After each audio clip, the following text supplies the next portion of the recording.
त्याच व्यक्तीवरती मी हिप्नोथेरपी दिली. त्यांनी 11व्या दिवशी हिप्नोथेरपी चालू झाल्यानंतर 11व्या दिवशी घरातल्या सगळ्या दारूच्या बाटल्या फोडल्या अच्छा. आणि मला फोन केला की सर मी आज दारूच्या सगळ्या बाटल्या फोडल्या.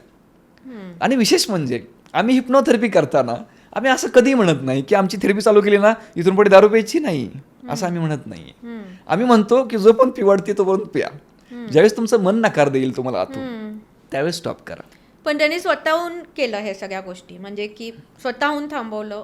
आणि हे थोडं सरप्रायझिंग आहे आमच्यासाठी, की कारण अल्कोहोलिक जे लोक होतात, म्हणजे इवन मेडिकली आपण बघतो की त्यांना विड्रॉल सिम्पटम्स येतात एकदा बंद केलं की, त्यामुळे खूप त्रास होतो. किंवा काही लोक त्यामुळे सुद्धा ॲडमिट होतात की अल्कोहोल पिणं एकदम थांबवल्यामुळे. हो हो. तर ह्या गोष्टी पण मॅनेज होऊ शकतात का हिप्नोथेरपी?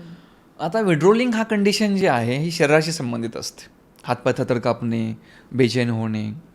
तर याच्यामध्ये मेन आहे ते विड्रोलिंग होतं आहे कशामुळे.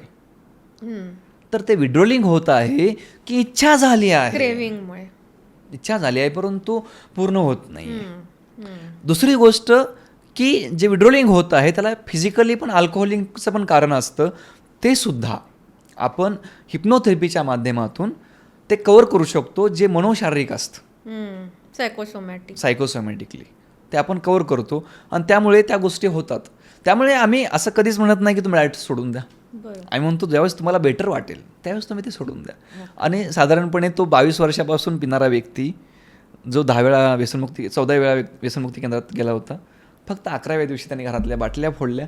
आज जवळजवळ 4 वर्ष होऊन गेली, परंतु त्यांनी पुन्हा कधीही दारूला शिवलेलं नाही. अच्छा, म्हणजे चांगले रिझल्ट येऊ शकतात त्याच्यामध्ये सुद्धा. सिगारेट ओढणारे असतात, परत अजून चरस, अजून तंबाखू, हे असे भरपूर पेशंट आपण हँडल केलेले आहेत.